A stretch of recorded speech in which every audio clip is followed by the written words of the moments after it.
지금 말하거나 아니면 영원히 침묵하시오.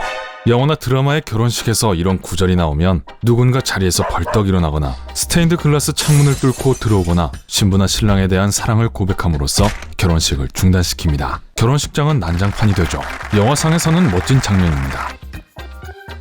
하지만 결혼식에서 실제 사용되는 문구는 만약 이 커플이 합법적으로 결혼할 수 없는 이유를 보여줄 수 있는 사람이 있다면 지금 말하거나 아니면 영원히 침묵하십시오입니다. 그리고 보통 귀뚜라미 소리가 나죠. 귀뚜라미가 반대한다는 게 아니고요. 쥐죽은 듯 썰렁한 침묵이 흐릅니다. 그런데 지금 이 순간 정말 누군가 이의를 제기한다면 어떻게 될까요? 어쩌면 미래 장모님이 딸에게 한 번 더 사정을 할지도 몰라요. 딸아, 이 결혼 안 돼! 하객들이 놀라고 신랑은 최대한 침착하게 보이려고 하면서 조용히 합법적으로라는 한 단어를 가리킵니다. 미안하지만 장모님, 딸이 선택한 평생의 짝을 반대하는 건 법적 효력이 없어요. 감정을 지배하는 법률은 없습니다. 따라서 장모님의 반대는 명시된 기준에 충족되지 않아요. 그러고 나서 조용히 돌아서서 결혼식을 계속합니다. 만약 논리적으로 장모님을 설득할 수 없다면 글쎄요, 미안하지만 저도 도울 방법이 없네요. 하지만 사람과 반대가 이의를 제기할 타당한 이유가 안 된다면 그럼 뭐죠? 어떻게 영화에선 다 틀린 거죠?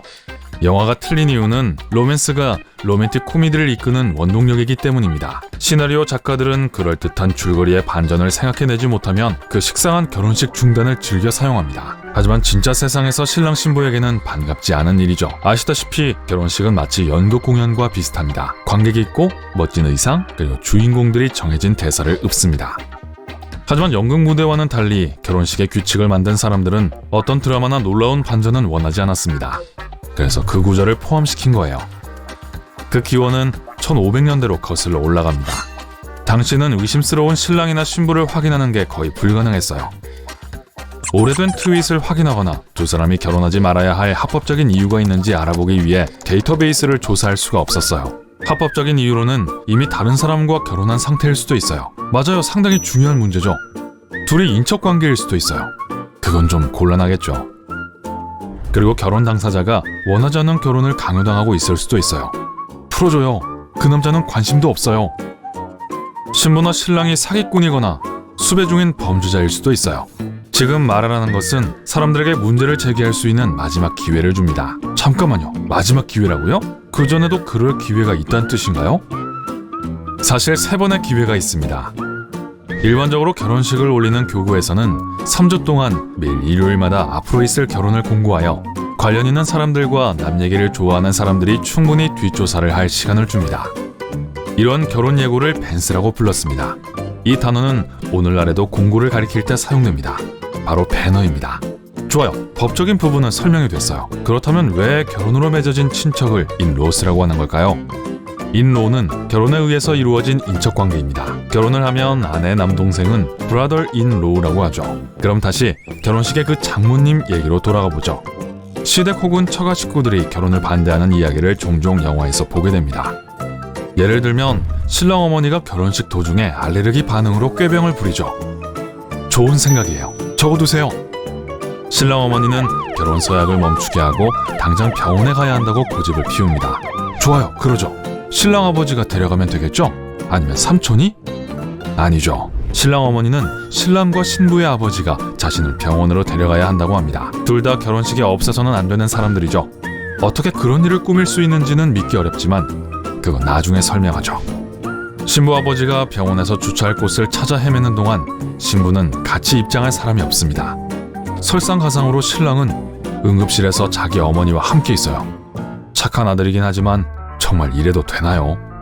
그래서 신부는 삼촌과 함께 입장할 수 있다고 하더라도 직장에서 신부를 기다리고 있는 신랑이 없어요. 무슨 코미디 영화 같다고요? 이런 지옥에서 온 시모나 장모의 이야기는 수년 동안 코미디의 소재가 되어 왔습니다. 생각해보세요. 왜 신랑 아버지가 병원에 함께 가지 않죠? 아니면 손님들 중 한 명? 아니면 앰뷸런스도 있잖아요. 하지만 우리가 듣게 되는 결혼식 중단 이야기는 그저 과장된 이야기일 뿐입니다. 하지만 만약 누군가가 법적 효력이 있는 이유로 결혼식에 뛰어들어 반대를 한다면요? 그러면 당장 결혼식을 중지할까요? 극단적인 상황에서 신부나 신랑을 체포해갈 경찰관을 대동하고 오는 경우 예식은 중단될 수 있지만 결혼 자체를 막지는 못합니다. 1500년대에 지금 말하거나 아니면 영원히 침묵하시오 조항이 처음 등장했을 때 두 남녀는 결혼식 마지막에 부부로 선언되기 전까지는 법적으로 결혼한 게 아니었습니다. 요즘에는 결혼을 포함한 모든 법적 문제는 국가가 담당합니다. 커플들은 화려한 결혼식을 하기 전에 법원에서 혼인신고를 합니다. 즉, 신부와 신랑이 결혼식을 올리는 당시에 이미 결혼한 상태라는 거죠. 이 결혼 자체를 막을 수 없다는 규칙의 한 가지 예외는 판사가 집행하는 법원에서 열리는 결혼식에 참석하는 경우입니다. 하지만 이제 조심해요. 법원에는 주변에 경찰관들이 많은데 만약 소란을 피우면 다른 사람의 결혼식을 방해한 혐의로 체포될 수 있어요. 좋아요. 그럼에도 불구하고 여전히 그런 일이 일어나죠. 사람들은 실제로 결혼식에서 이의를 제기하죠. 사람은 아니고 개가 그랬다는 얘기는 들어본 적이 있어요. 무슨 이유에서인지 이의를 제기하는 개는 보통 허스키입니다. 목사가 이의를 제기하는 사람이 있는지 잠시 멈춘 순간에 신랑의 허스키가 침묵을 깨고 울부짖었어요. 허스키는 노래하기를 좋아하는데 아마도 절친을 뺏기고 싶지 않았나 봐요. 하지만 이런 이야기는 너무 자주 발생해서 신빙성이 떨어집니다. 신랑이 자신의 개를 결혼식에 데려오는 경우가 그렇게 많다는 게 좀 수상해요. 특히 개가 허스키라면 말이죠.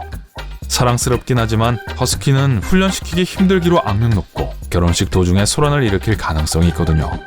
미안 발토, 넌 그래도 좋은 개야. 개는 질투심을 느끼긴 하지만 결혼을 막으려는 시도로 지금 말하라는 기회를 이용할 정도는 아닙니다. 하지만 사람들은 좀 달라요. 그래서 네, 가능해요. 하지만 질투심 많은 전남친이나 시부모가 결혼을 방해하려 한다면 그냥 전문가들에게 맡기세요. 일반적으로 결혼식을 진행하는 사람은 반대하는 사람을 한쪽으로 데려가서 그 의도가 소용없음을 설득하고 계획대로 식을 진행합니다. 그리고 오늘날 대부분의 커플들은 종종 지금 말하라는 구절을 완전히 삭제함으로써 이 문제를 피합니다. 사라져가고 있는 또 하나의 전통은 쌀을 던지고 신부의 가타를 던지는 것입니다. 미혼 여성들 중 한 명에게 신부 부케를 던지는 것은 여전히 인기가 있어요. 누가 예쁜 꽃다발을 좋아하지 않겠어요? 아, 저기 있는 저 여자는 빼고요. 일부러 피하네요. 하지만 모든 사람이 결혼하고 싶어하는 건 아니잖아요. 미래의 가족 생활에 행운을 기원하는 방법으로 하객들은 신랑 신부를 향해 쌀을 던지곤 했습니다. 요즘 사람들은 대신 새모이 씨앗을 던지기도 합니다. 왜냐하면 결혼식이 끝나면 새들이 항상 쌀을 먹어치우기 때문입니다. 청소를 돕는다는 점은 좋은 일이지만 쌀은 세계 복통을 일으킵니다. 하지만 새모이는 무해하죠. 그리고 가타요? 저는 결혼식에 많이 가봤는데 가타 던지기는 한두 번밖에 못 봤어요. 하지만 예전에는 매우 흔했습니다. 어떤 사람들은 신부의 웨딩드레스가 행운을 가져다 줄 것이라고 믿었기 때문에 시작되었다고 합니다. 그래서 신부의 드레스 조각을 떼어내곤 했어요. 어머나, 손 치워요. 웨딩드레스가 얼마나 비싼데요. 어떤 신부가 스타킹을 고정하고 있던 가타 하나를 대신 사용하는 게 기발한 아이디어라고 생각했던 게 틀림없어요. 새 드레스를 망치는 것보다 훨씬 낫죠. 그래서 그게 부케를 던지는 것과 같은 전통이 됐어요. 차이라면 신랑이 싱글인 남자 하객들에게 던진다는 겁니다. 이 모든 것이 너무 어색하고 구식으로 여겨져서 과거의 유물로 퇴색하고 있어요. 물론 세계 각국에는 이보다 훨씬 더 흥미로운 결혼 전통이 많이 있습니다.